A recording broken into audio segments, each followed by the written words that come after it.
Olá, meu nome é Mônica Mello, sou professora titular aposentada do Departamento de Letras e Programa de Pós-Graduação em Letras da Universidade Federal de Viçosa e atendendo ao convite dos colegas do grupo de pesquisa em semiolinguística da UF, venho aqui apresentar as noções de patos e patemização propostas por Patrick Charrodot no âmbito da teoria semiolinguística do discurso.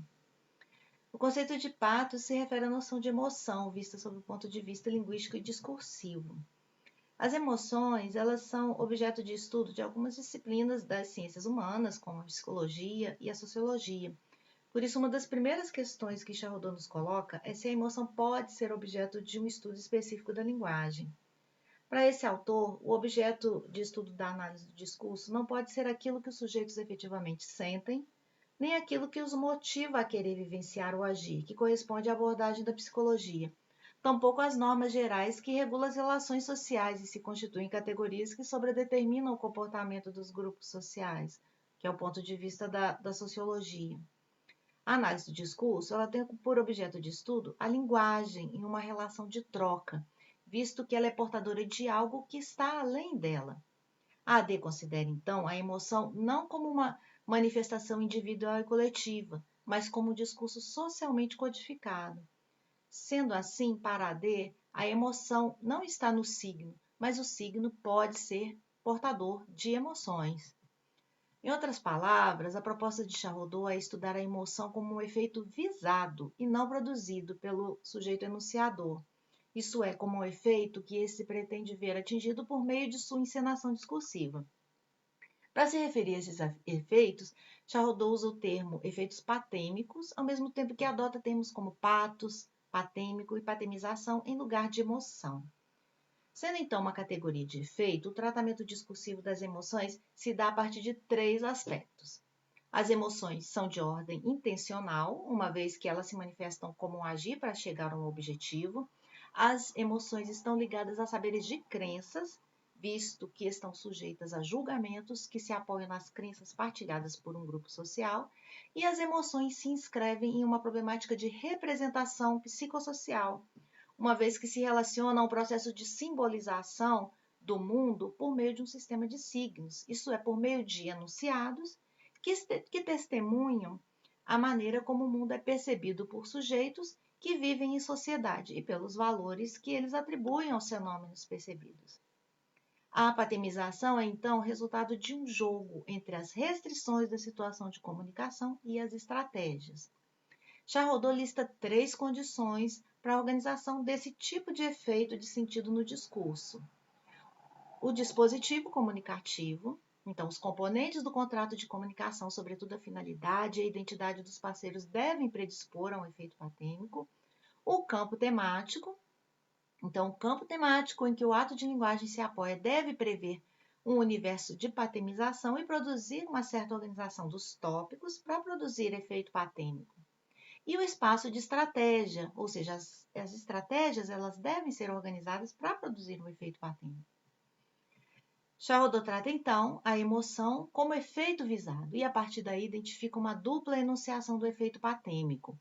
Primeiro, uma enunciação da expressão patêmica, enunciação ao mesmo tempo elocutiva e alocutiva, que visa produzir um efeito de patemização, quer pela descrição ou pela manifestação do estado emocional no qual o locutor se encontra, seja pela descrição do estado no qual o outro deveria se encontrar, e uma enunciação da descrição patêmica, enunciação que propõe ao destinatário a narrativa ou fragmento de uma cena dramatizante suscetível de produzir tal efeito. Uma questão que Charrodot nos coloca é se haveria marcas, vestígios do patêmico.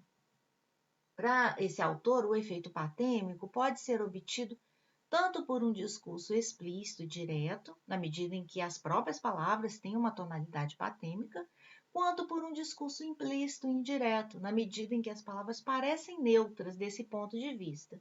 Então, aqui a gente tem, mais uma vez, três situações. Primeira situação em que há no enunciado palavras que descrevem de maneira transparente emoções. Segundo, enunciados em que há palavras que não descrevem emoções, mas há palavras que são tidas como boas candidatas ao seu desencadeamento. E há, enfim, a situação de enunciados que não comportam palavras patemizantes e que, no entanto, são suscetíveis de produzir esses efeitos, desde que tenhamos conhecimento da situação de enunciação em que se insere. A patemização, ela pode, então, ser tratada discursivamente como uma categoria de efeito, que se opõe a outros efeitos, como cognitivo, pragmático, axiológico. E como toda categoria de efeito, ela depende das circunstâncias das quais ela surge, das inferências que os parceiros do ato de comunicação podem produzir e dos conhecimentos partilhados por eles. Trazemos então um exemplo, que é uma postagem do padre Júlio Lancelotti no Instagram do início de abril de 2025, em que ele afirma, abre aspas, rezem por mim. A luta é tão solitária e poderia ser mais solidária. Gratidão a todas as manifestações de apoio e orações. A dor não pode ser transferida, além de ser alvo de armas distantes, as que mais atingem são as próximas. Fecham aspas. Essa postagem ela possui todos os requisitos para a produção de um efeito patêmico, de compaixão e de solidariedade. Primeiro, o dispositivo comunicativo. O discurso se insere no contrato religioso católico e usa o dispositivo midiático, a rede social Instagram. Ela tem como comunicante um padre e como destinatário seus seguidores cristãos, com a finalidade de agradecer e também sensibilizar o público, pedir apoio, solidariedade e orações. O campo temático. A postagem trata de luta, dor, solidão, solidariedade, temas que nos imaginários sociodiscursivos da população em geral são capazes de produzir efeitos patêmicos de compaixão e comoção.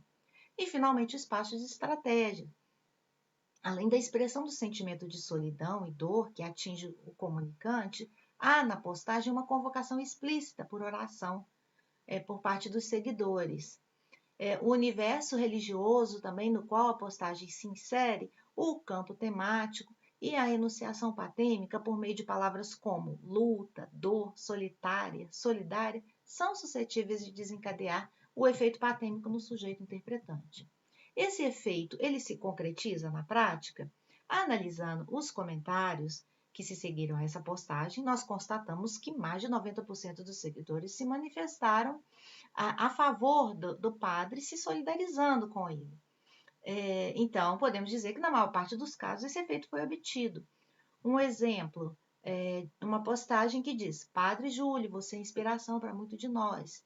De longe peço a Deus por sua vida, que lhe dê forças e coragem nessa luta.